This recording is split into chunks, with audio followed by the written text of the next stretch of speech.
Hey guys, good evening and welcome to Devbhoomi career point. आशा करता हूँ आप सभी लोग स्वस्थ होंगे, काफी अच्छी आपकी स्टडी चल रही होगी। तो देखिए दोस्तों, जैसा कि आपको विदित है, 11 जून को आपका एग्जाम होना है फॉरेस्टर का। ठीक है।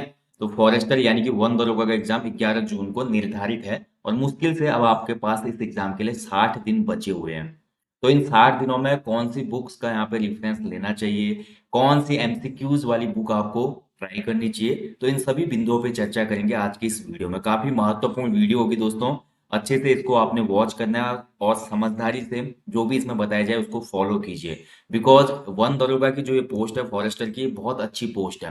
मैं हमेशा बोलता हूँ दोस्तों, खासकर उत्तराखंड वन विभाग में आपको कोई भी ग्रुप की जॉब मिले, ग्रुप डी हो, सी हो, ए भी, तो बहुत अच्छी बात है। तो आपको ज्वाइन करना चाहिए। ठीक है। और आप सभी को पता होना चाहिए, वन दरोगा जो फॉरेस्टर होता है ये लेवल 5 की जॉब है। और इसमें आपके कंधे पे 2 सितारे लगते हैं जब आप इस टेस्ट को निकाल लेंगे और ट्रेनिंग के बाद आपकी ज्वाइनिंग होगी। तो सीधे 2 स्टार लगते हैं, केवल एक पेपर देना है। और इसके साथ ही देखिए दोस्तों, वन दरोगा का जो अभी तक का क्वालिफिकेशन था वो 12th पास था साइंस का। अभी तक 12th साइंस वाले वन दरोगा का फॉर्म भर सकते थे, लेकिन कार्मिक विभाग ने सुनने में आया है कि इसमें संशोधन किया है और आने वाले समय में फॉरेस्टर यानी कि वन दरोगा बनने की जो क्वालिफिकेशन होगी वो ग्रेजुएशन होगी। अब ग्रेजुएशन इन रिलेटिव सब्जेक्ट्स, यानी कि आपका साइंस से ग्रेजुएशन होना चाहिए। लाइक रेंजर और एसीएफ आदि की जो पोस्ट में आपका फॉर्म भरने के लिए क्वालिफिकेशन है, क्राइटेरिया है, वही सेम क्राइटेरिया इसमें होने वाला है। तो इसलिए मैं बोलूंगा जिनका अभी ये एग्जाम है उनके पास गोल्डन अपॉर्चुनिटी है। 12th पास में इंस्पेक्टर बनने की इससे अच्छा मौका आपको किसी और एग्जाम में नहीं मिल सकता। आप देखो, रेवेन्यू इंस्पेक्टर पटवारी लेखपाल, उसमें ग्रेजुएशन है। पुलिस एसआई में आपका ग्रेजुएशन होता है। सीजीएल आप भरते हैं, ग्रेजुएशन होता है। बट एकमात्र ऐसा यहाँ पे एग्जाम है जिसमें 12th पास जो कैंडिडेट है वो भी आपका इंस्पेक्टर बन सकता है, सब इंस्पेक्टर बनेगा। तो बहुत बढ़िया ये मौका है दोस्तों। तो 11 जून के हिसाब से 60 दिन अब बचे हैं। तो इन 60 दिनों में भाई कौन कौन सी हमने किताबें पढ़नी चाहिए और कैसे इसकी सटीक तैयारी हो सकती है, इसके बारे में मैं बात करूंगा। तो देखिए दोस्तों, सबसे पहले बात करते थे, वन दरोगा का जो एग्जाम होगा इसमें 100 प्रश्न आपके पूछे जाने हैं। ठीक है। 100 प्रश्न जो पूछे जाएंगे ये आपके 9th और 10th का जो सिलेबस है एनसीईआरटी का, उससे पूछे जाएंगे। और ये पूरा एक सब्जेक्टिव पेपर होगा जनरल साइंस का। और 9 10th का जो सिलेबस है इस पेपर का, इस एग्जाम का, वो किस तरीके का होगा वो मैं थोड़ा आपको दिखा देता हूँ। तो इसका देखिए, सबसे पहले इस बात को जरूर समझना दोस्तों, आपको बहुत सी वीडियोस यूट्यूब पर मिलेंगी। अलग अलग लोग अलग बातें करते हैं, लेकिन मैं आपको कंफर्म करा दूं, यहाँ पर आयोग ने साफ साफ सिलेबस में दिया हुआ है कि इसमें केवल और केवल हाई स्कूल कक्षा 9 और 10 स्तर का ही विज्ञान विषय का पाठ्यक्रम से क्वेश्चन बनेंगे। यानी कि इस भ्रम में बिल्कुल ना रहें कि 11 12th भी आपने पढ़नी है। केवल 9th और 10th की जो साइंस है वो आपको पढ़ना है और उसी से पूरा प्रश्न पत्र तैयार होगा। इस बार अच्छा मौका भी इसलिए है दोस्तों क्योंकि ये जो पेपर होगा आपका केवल एक ही शिफ्ट में होगा। पिछला पेपर आपका 18 शिफ्टों में हुआ था और उसमें क्या चीजें हुई थी आपने देखा होगा। उसमें जो टॉपर थे वो कौन थे ये भी आपको पता चल गया होगा। जैसे वीडियो वीडियो वाले टॉपर थे हमारे, ऐसे ही महाशय एक हमारे फॉरेस्टर एग्जाम की टॉपर थी महोदया। और वो बड़े ही उत्साह से बोली थी कि फॉरेस्टर में ज्वाइनिंग मिलनी चाहिए, ऑनलाइन एग्जाम है। इसमें आपका जो भी एग्जाम में जो जो धांधली वाले कैंडिडेट है उनको मतलब सेग्रीगेट किया जा सकता है, इसको ऐसा बोला जाता है। इसमें सेग्रीगेशन, माफ कीजिएगा, सेग्रीगेशन इसमें हो सकता है। ये उनका तर्क था। ठीक है। बाद में क्या हुआ आप देख सकते हैं, अभी जो लिस्ट आई उनमें सबसे पहला नाम है उनका। तो इस बार ये बेनिफिट है भाई कि एक ही शिफ्ट में एग्जाम होगा तो आपका एक मतलब कंपटीशन बड़ा अच्छा होगा। पिछली बार की तरह नहीं है, क्योंकि पिछली बार के पेपर में मैंने देखा 80-80 नंबर भी जो कैंडिडेट लाए थे नॉर्मलाइजेशन के चक्कर में वो 65 में भी पहुंच गए थे। और कोई कैंडिडेट 70 नंबर लाया था तो वो नॉर्मलाइजेशन से 85 नंबर पे पहुंच गया था। तो इस बार ऐसा कुछ नहीं होने वाला है। इस बार जो अच्छे से तैयारी करेगा, जो ज्यादा mock test full length practice set लगाएगा और अच्छे से एग्जाम को करके आएगा, लगभग 70 प्लस स्कोर जो करके आएगा, सेफ स्कोर मैं बोलूंगा जनरल कैटेगरी में, क्योंकि ये सब्जेक्टिव पेपर है दोस्तों, इसमें थोड़ा कट ऑफ ज्यादा रह सकती है। कुछ लोग बोलेंगे ऐसा क्यों, इसमें कट ऑफ ज्यादा क्यों रहेगी। देखिए, हम अगर ग्रुप सी की मैं बात करूं या हमारे जो लोअर पीसीएस आता है या उत्तराखंड पीसीएस आता है, वहां पर बहुत ज्यादा आप देखते हैं कि सिलेबस जो है वास्ट सिलेबस होता है। यानी कि उसमें आपको जीएस में हिस्ट्री भी पढ़नी है, पॉलिटी पढ़नी है, ज्योग्राफी पढ़नी है, इकोनॉमिक्स पढ़नी है, इन्वायरमेंट पढ़नी है, करंट अफेयर पढ़नी है, उत्तराखंड जीके पढ़ना है। उसके साथ साथ आपको रीजनिंग भी पढ़ना है।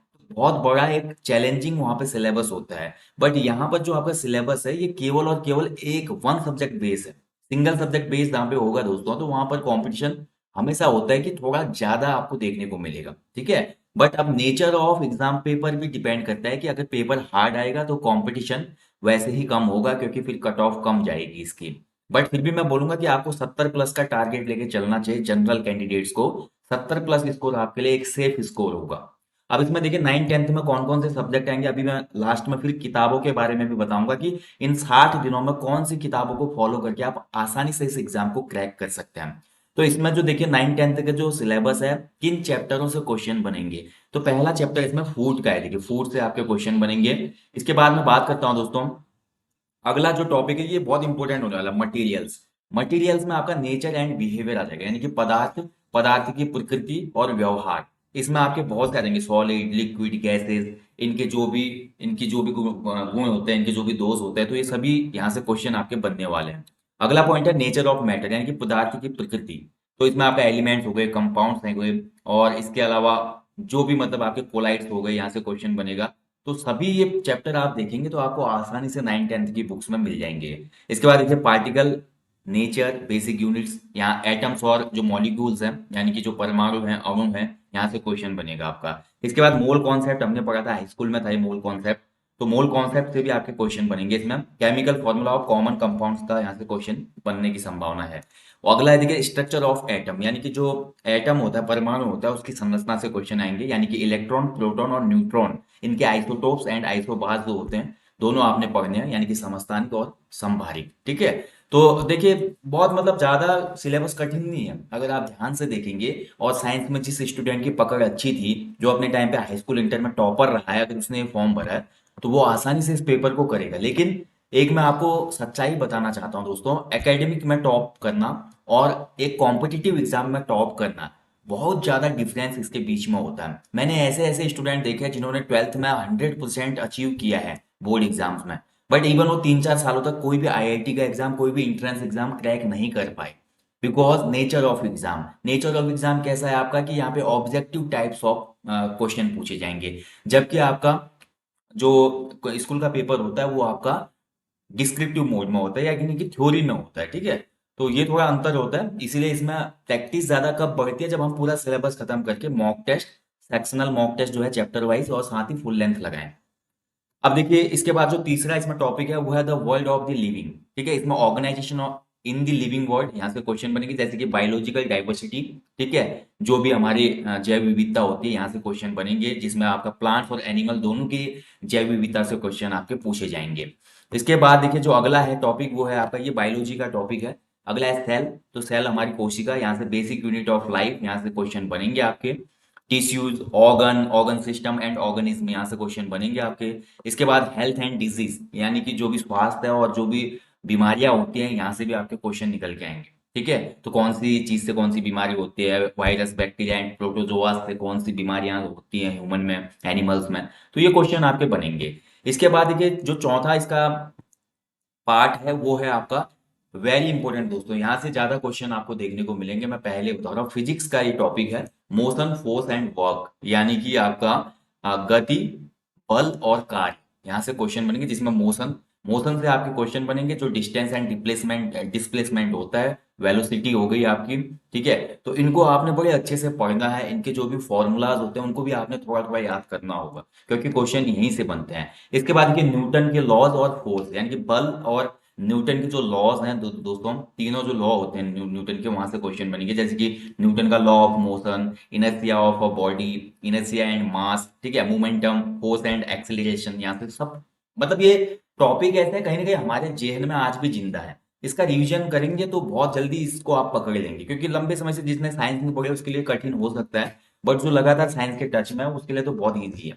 अगला टॉपिक है ग्रेविटेशन, तो ग्रेविटेशन में यूनिवर्सल लॉ ऑफ ग्रेविटेशन से क्वेश्चन बनेंगे, उसके अलावा acceleration due to gravity, mass and weight, यहाँ से क्वेश्चन होंगे।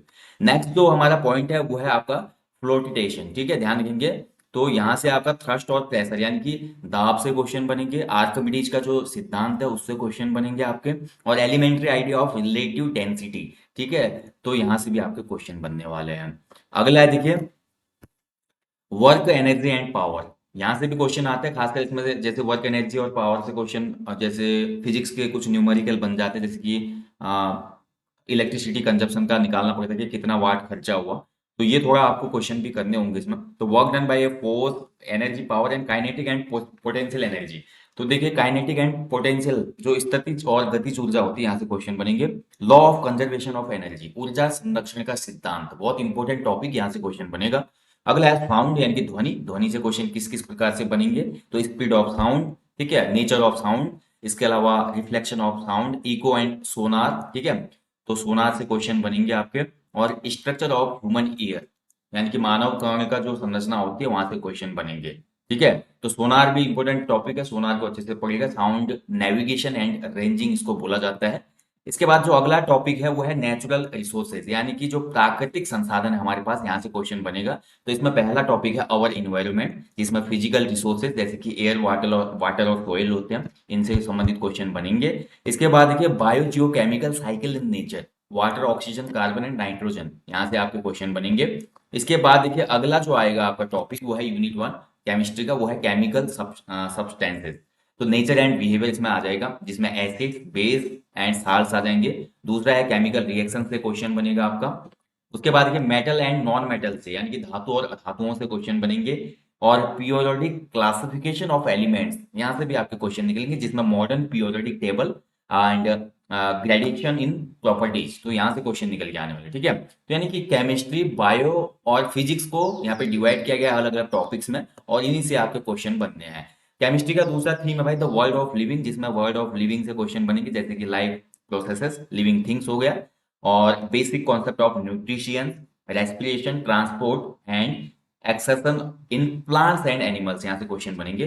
दूसरा देखिए control and coordination in animal and plant. इसके बाद देखिए रिप्रोडक्शन, ये इंपॉर्टेंट टॉपिक हो जाता है, रिप्रोडक्शन से आपके क्वेश्चन बनेंगे। और इसके बाद हेरिडिटी एंड इवोल्यूशन से आपके क्वेश्चन बनेंगे। तो ये आपको पढ़ना है दोस्तों, ज्यादा है नहीं। सिलेबस की मैं बात करूँ तो सिलेबस उतना बड़ा नहीं है इसमें, आप सोच रहे होंगे कि देख के तो लग रहा है, बट अभी भी 60 दिनों में इसको कवर किया जा सकता है, अगर आप एक अच्छा रूटीन बना के चला और केवल एक एग्जाम फोकस्ड रहे, ठीक है। अब दो दो तीन तीन चार चार जगह आपका ध्यान होगा तो फिर थोड़ा मुश्किल होगा। अगला जो थीम है इसमें हाउ थिंग्स वर्क, जिसमें इफेक्ट्स ऑफ करंट। इसके बाद मैग्नेट्स, चुंबक, चुंबक से आएंगे क्वेश्चन। नेचुरल फिनोमिना, यहाँ से क्वेश्चन बनेंगे दोस्तों, वेरी इंपॉर्टेंट है, जैसे कि laws of reflection, reflective index, और रिफ्लेक्शन ऑफ लाइट। तो इससे क्वेश्चन आपके बनने हैं, मिरर फॉर्मूला से क्वेश्चन बनेंगे आपके।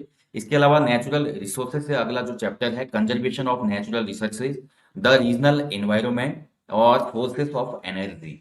इसके अलावा अवर इन्वायरमेंट, अवर इन्वायरमेंट देखिए आपका थोड़ा पर्यावरण से संबंधित टॉपिक होंगे इसमें, like ecosystem, environmental problems, their solution.